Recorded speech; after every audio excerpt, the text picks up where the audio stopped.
Hello students, welcome to my channel. So students, आप लोगों ने अपना इंटर कंप्लीट कर लिया और अब आप लोग आ चुके हैं ग्रेजुएशन में। तो देखिए, जो बीए, बीएससी या बीकॉम के फर्स्ट ईयर के फर्स्ट सेमेस्टर में एडमिशन ले लिया है आप लोगों ने, तो तीनों सब स्टूडेंट्स के लिए, यानी बीए के, बीएससी या बीकॉम के तीनों के स्टूडेंट के लिए यह वीडियो बहुत ज्यादा इम्पोर्टेंट है आप लोगों के लिए देखना। तीनों के लिए ये हेल्पफुल होने वाली है वीडियो। तो देखिए, आप लोगों ने नया नया एडमिशन लिया है, तो जब एडमिशन न्यू होता है तो स्टूडेंट्स के मन में ख्याल आता है, एक सवाल उठता है कि ये मेजर पेपर क्या है, माइनर पेपर क्या है और को करिकुलर पेपर क्या है। तो देखिए, जो बीए के हो, बीएससी के हो या बीकॉम के हो, तीनों में ही मेजर पेपर हमेशा 3 होता है। 3 सब्जेक्ट आपका मेजर होगा। तीनों में ही बीए, बीएससी, बीकॉम तीनों में ही एक माइनर पेपर होगा। तो इस तरह से मेजर माइनर मिला के आपके 4 सब्जेक्ट हो गए। उसके बाद एक आपका होगा को करिकुलर पेपर।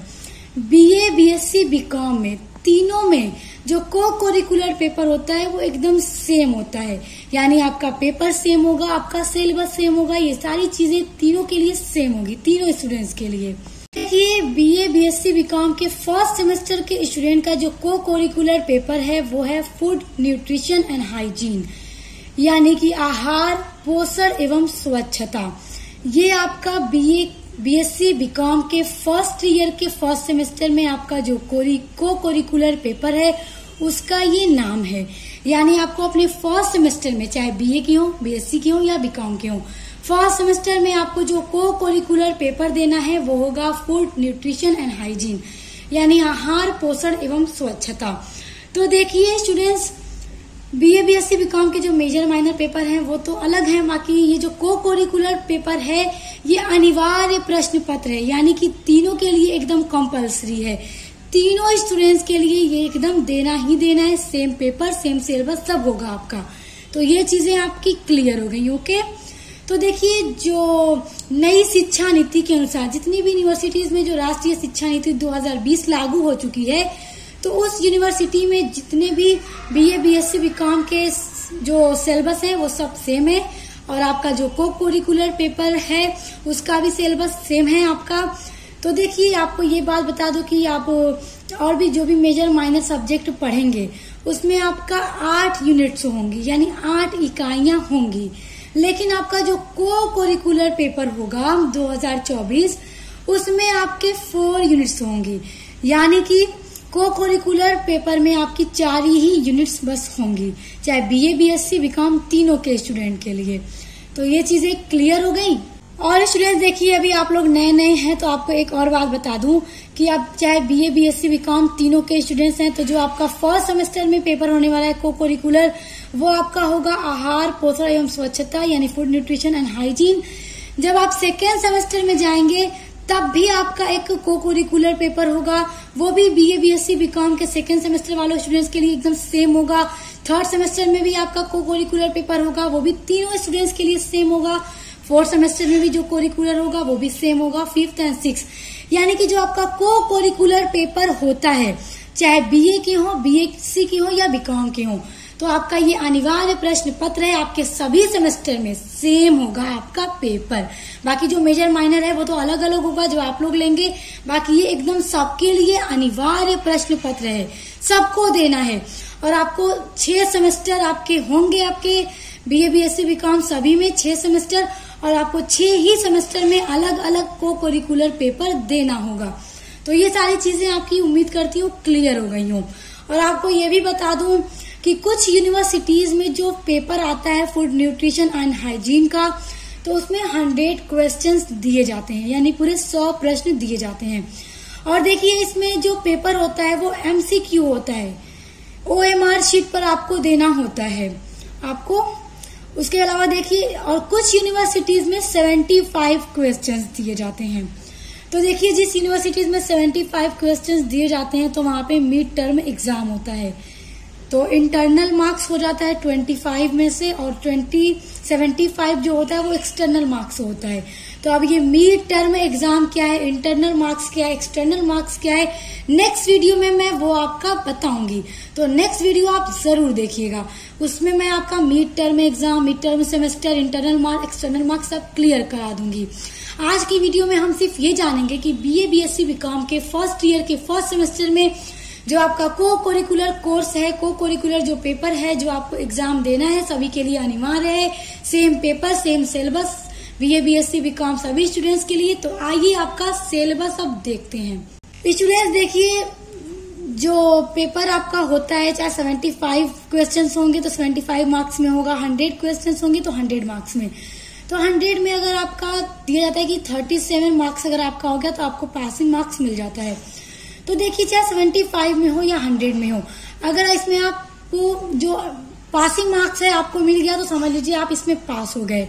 और अगर आप इसमें फेल भी हो जाते हैं तो आपको घबराने की जरूरत नहीं है कि अरे मैं फेल हो गया, रिजल्ट में फेल दे दिया, बैक पेपर। तो देखिए, जब आप फर्स्ट सेमेस्टर में अपना एग्जाम दे रहे हैं, फर्स्ट सेमेस्टर में आप किसी भी सब्जेक्ट में फेल हो गए, तो जब आप थर्ड सेमेस्टर में जाएंगे तो आपका बैक पेपर होगा। और बैक पेपर में आपको क्या करना होगा, जिस सब्जेक्ट में आप फेल हैं उसको आपने भरना है और उसका आप दोबारा एग्जाम होगा और आप क्या होगा उसमें आप अच्छे से तैयारी कर देगा, आप पास हो जाएंगे।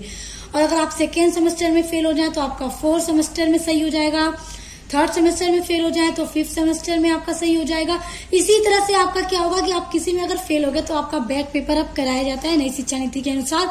तो स्टूडेंट्स के लिए काफी अच्छी बात है कि अगर आप फेल हो जाए तो आपको घबराने की जरूरत नहीं है। बाकी मुझे पूरी उम्मीद है कि मेरे स्टूडेंट्स कभी फेल नहीं होंगे, बहुत अच्छे से पढ़ के जाएंगे। और मेरे चैनल पर आपको अपने बीए से रिलेटेड हर वीडियोस भी दी जाती है तो अपने सब्जेक्ट की जो नई शिक्षा नीति के अनुसार है। तो आप बिल्कुल फेल नहीं होंगे, बस आप अच्छे से पढ़ते जाइए। जैसे जैसे मैं आपके सब्जेक्ट की वीडियोस डालती रहती हूँ आप पढ़ते रहा कीजिए। चलिए आ जाते हैं अब आपके सिलेबस को देखते हैं कि आपके जो को करिकुलर पेपर में प्रश्न आते हैं वो कहाँ से आते हैं, क्या यूनिट्स हैं आपकी, और इसी यूनिट्स के अंदर से आपके क्वेश्चन उठा करके आपके एग्जाम में दिए जाएंगे। तो आपका जो यूनिट नंबर 1 है, आपका जो इकाई 1 है, देखिए हम हिंदी एंड इंग्लिश दोनों में आपको सिलेबस बताने वाली हूँ, क्योंकि जो मेरे स्टूडेंट्स हिंदी में पढ़ते हो, हिंदी मीडियम वाले हों, उनके लिए भी परेशानी ना हो, जो मेरे स्टूडेंट्स इंग्लिश में करते हो उनके लिए भी परेशानी ना हो। क्योंकि जो आपका पेपर होगा को करिकुलर वो हिंदी एंड इंग्लिश दोनों में आएगा। तो आपने हिंदी में पढ़ के टिक लगाइए या इंग्लिश में पढ़ के, क्योंकि बहुत सारे स्टूडेंट्स जो बचपन से इंग्लिश मीडियम में ही पढ़े होते हैं तो उनके लिए हिंदी में थोड़ा क्या है कि कठिनाइयां होती हैं। तो दोनों में आपका पेपर आता है, घबराने की कोई बात नहीं है। आपके सभी पेपर ही आपके इंग्लिश एंड हिंदी दोनों वर्जन में आएंगे। देखिए यूनिट 1 में आपका है आहार एवं पोषण की अवधारणा। आहार क्या है, फूड। देखिए इंग्लिश में भी यहीं से देखते चलते हैं, concept of food and nutrition. अवधारणा हो गया कॉन्सेप्ट, फूड यानी आहार, पोषण यानी न्यूट्रिशन। तो फूड और न्यूट्रिशन के क्या कॉन्सेप्ट हैं, आहार एवं पोषण का क्या अर्थ है। पहले आपको ये जानना है कि आहार क्या है, आहार की परिभाषा आपने जाननी है। पोषण क्या है, पोषण की परिभाषा आपको जाननी है। इसकी अवधारणा आपने अर्थ जान लिया, परिभाषा जान लिया, आप समझ लीजिए इसकी अवधारणा हो गई। देखिए स्टूडेंट्स, जो 2023 में आपके पहले स्टूडेंट्स एग्जाम दे चुके हैं को करिकुलर का, उसके पहले के जो मॉडल पेपर हैं उसकी वीडियो मैं अपलोड कर रखी हूँ। तो इस वीडियो में मैं आपको को करिकुलर पेपर जो है फूड न्यूट्रिशन एंड हाइजीन का, तो उसकी लिंक आपको दे दूंगी इसी वीडियो के डिस्क्रिप्शन बॉक्स में। तो आप देख लीजिएगा कि किस तरह के क्वेश्चंस आते हैं। तो आप देखे रहेंगे मॉडल पेपर तो आपको बिल्कुल भी प्रॉब्लम नहीं होगी। तो देखिए पहले आपको यूनिट नंबर 1 में आहार एवं पोषण की अवधारणा यानी concept of food and nutrition पढ़ने के बाद दूसरा फिर आपको इसी में पढ़ना है आहार आयोजन। आहार आयोजन इंग्लिश में देखिए मील प्लानिंग, यानी कि मील यानी आहार का मतलब मील या फूड। तो इसकी प्लानिंग आपको किस तरह से करना है कि कैसा भोजन आपको खाना है, कितनी प्रोटीन, कितना कैल्शियम, कितना कार्बोहाइड्रेट, कितने वैसा, ये सारी चीजें आपको कितनी अपने भोजन में शामिल करनी है, ये सारी चीजें मील प्लानिंग आपको करना है, इसके बारे में पढ़ना है। उसके बाद फिर आपको पढ़ना है भोज्य समूह यानी फूड ग्रुप के बारे में आपको पढ़ना है। उसके बाद आपका अगला है भोजन के कार्य। फिर देखिए इंग्लिश में फंक्शन ऑफ फूड, भोजन के क्या क्या कार्य हैं। देखिए स्टूडेंट्स, भोजन क्या है ये अक्सर पेपर में पूछा जाता है। तो देखिए फंक्शन क्या होती है, भोजन हम जब करते हैं तो उससे हमारा क्या होता है हमारे शरीर को, तो उसके क्या कार्य हैं, हमें ऊर्जा मिलती है, हम किसी कार्य करने में सक्षम होते हैं, बिना भोजन के हम हमारे अंदर एनर्जी, प्रोटीन, ये सारी चीजें मिलेंगी, हमें कभी नहीं मिल पाएंगी। तो हमें उस तरह के भोजन को शामिल करना होता है अपने डाइट में, और उसके फिर क्या क्या कार्य है, ये सारी चीजें हमें पढ़ना है। उसके बाद अगला टॉपिक है संतुलित आहार यानी बैलेंस डाइट। संतुलित आहार के बारे में पढ़ना है कि आपको आपका जो आहार है किस तरह से उसको संतुलित करना है, किस तरह का भोजन। तो ये सारी चीजें आपको अपने यूनिट नंबर 1 में पढ़ना है। तो क्लियर हो गया, आगे बढ़ते हैं।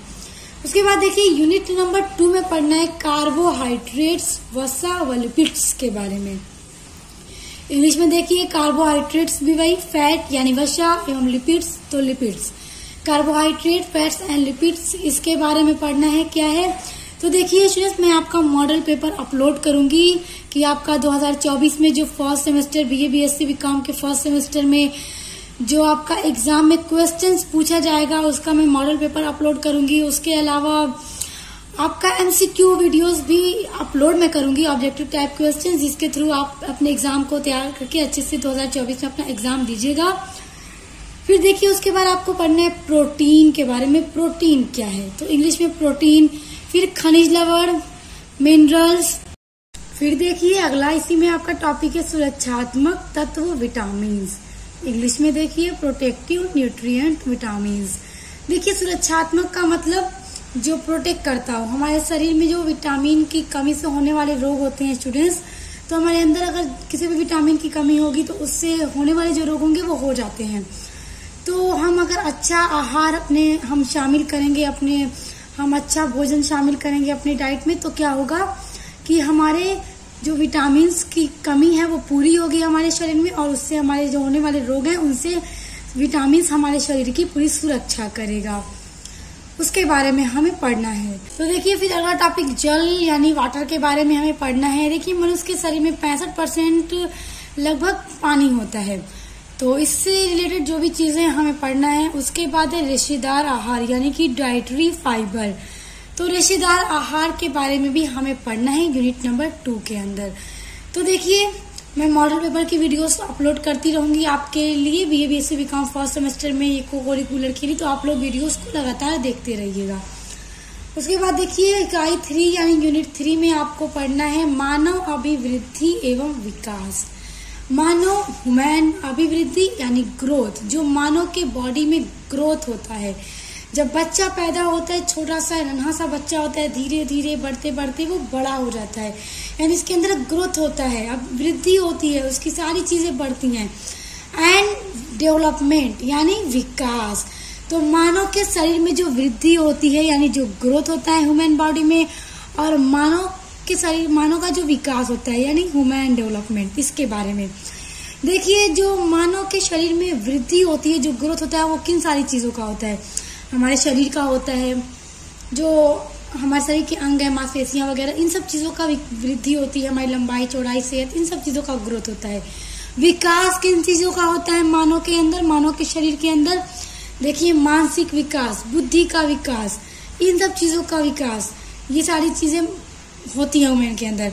और देखिए उसी के साथ साथ शारीरिक विकास है, मानसिक विकास है, बुद्धि विकास है, और साथ ही साथ ये जो सामाजिक विकास भी मनुष्य में होता है, इन सब चीजों के बारे में पढ़ना है ह्यूमन ग्रोथ एंड डेवलपमेंट में। इस टॉपिक के अंदर सारी चीजें आपको पढ़नी है, यहाँ से आपके प्रश्न बहुत ज्यादा पूछे जाते हैं।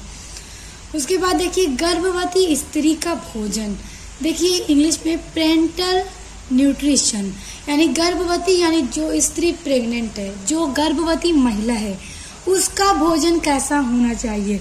देखिए जब औरत प्रेग्नेंट होती है तो उसका जो भोजन होता है, उसको किस तरह के भोजन को अपने दिन भर में, अपने डेली में अपने शामिल करना चाहिए। नाश्ते में क्या, दोपहर में क्या, रात में क्या, किस तरह का भोजन शामिल करना चाहिए अपने डाइट में। और क्या बोला जाता है कि एक गर्भवती स्त्री को कितने प्रोटीन की जरूरत है, उसको कितनी प्रोटीन एक दिन में लेनी चाहिए, कितनी कैलोरी लेनी चाहिए, इन सब चीजों के बारे में डिटेल में पढ़ना है। और ये टॉपिक आपका बहुत इंपॉर्टेंट है। गर्भवती स्त्री से रिलेटेड क्वेश्चंस जरूर आते हैं कि इनको कितनी प्रोटीन लेनी चाहिए, कितनी कैलोरी भोजन लेनी चाहिए दिन भर में, इन सब चीजों के बारे में पढ़ना है कि दिन भर में इन्हें कितना डाइट लेना चाहिए। उसके बाद देखिए शिशु के लिए पोषण। शिशु यानी जो बच्चा होता है, न्यूट्रिशन फॉर चाइल्ड, बच्चे के लिए न्यूट्रिशन। देखिए न्यूट्रिशन का मतलब पोषण।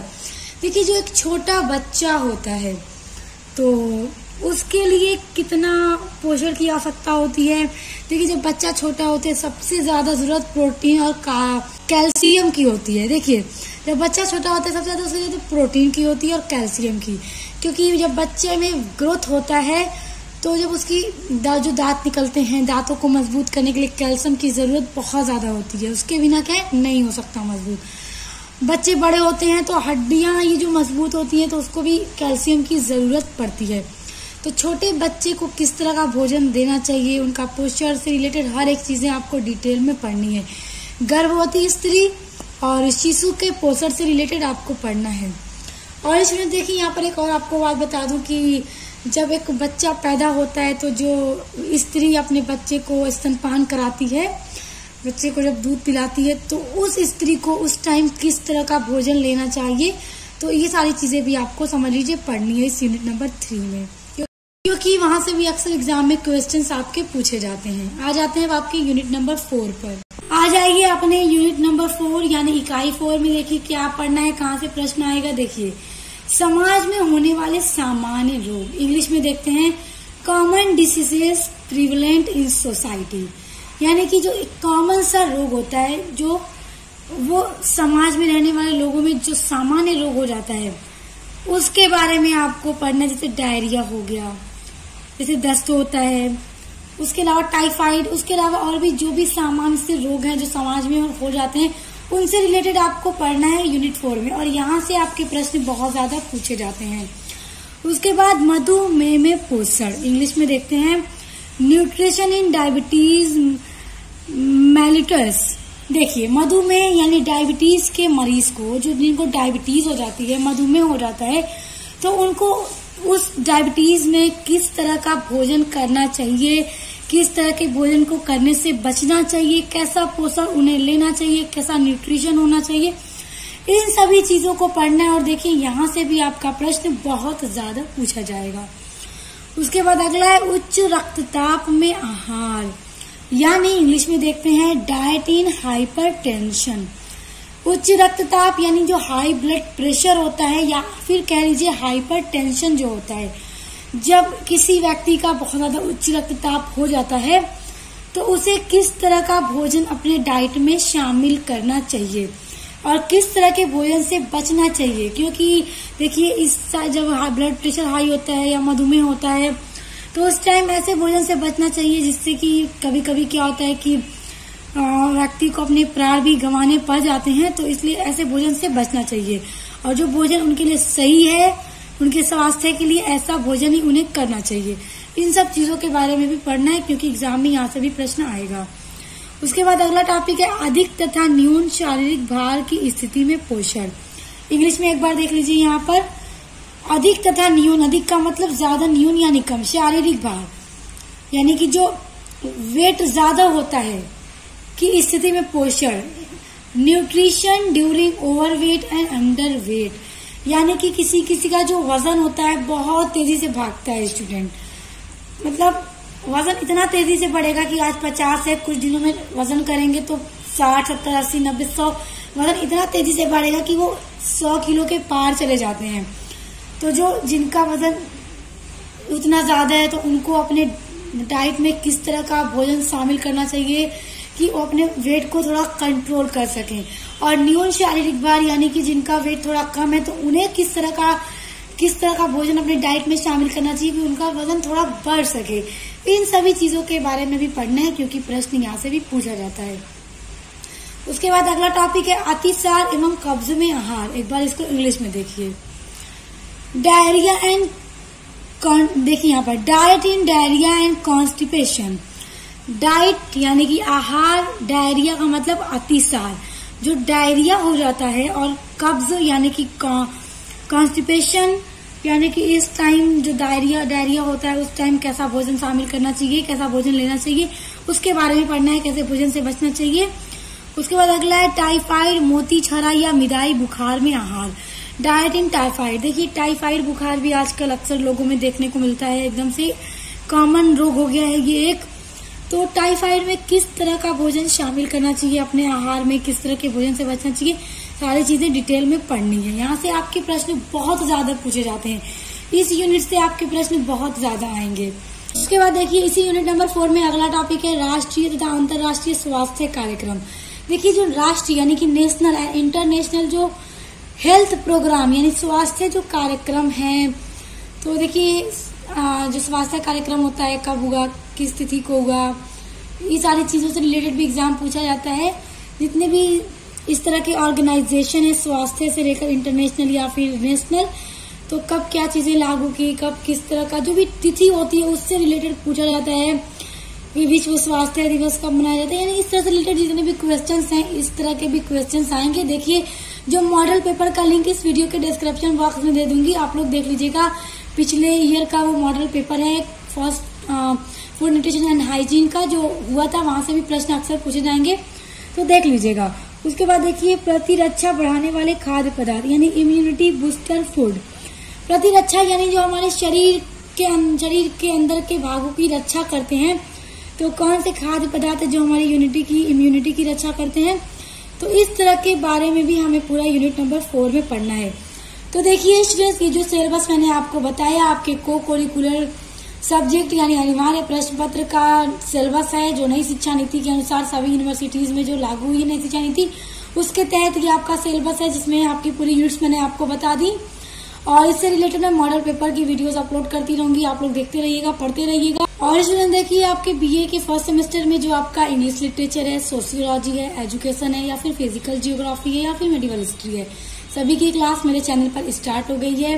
और अगर आप बीए करते हैं स्टूडेंट, तो मेरे चैनल पर आप बिल्कुल सही आए हैं, क्योंकि आपको इस चैनल पर अपने बीए से रिलेटेड हर सेमेस्टर के ऑल सब्जेक्ट की वीडियोस प्रोवाइड कराई जाती है नोट्स के साथ ही साथ मॉडल पेपर और इम्पोर्टेंट क्वेश्चन आंसर की वीडियोस भी आपको प्रोवाइड की जाती है, ताकि आप अपने यूनिट्स को पढ़ करके एग्जाम की तैयारी बहुत अच्छे से कर सकें और अच्छे से अच्छा मार्क्स ला सकें। आगे बढ़ते रहिए, बेस्ट ऑफ लक, और मिलते हैं नेक्स्ट वीडियो के साथ।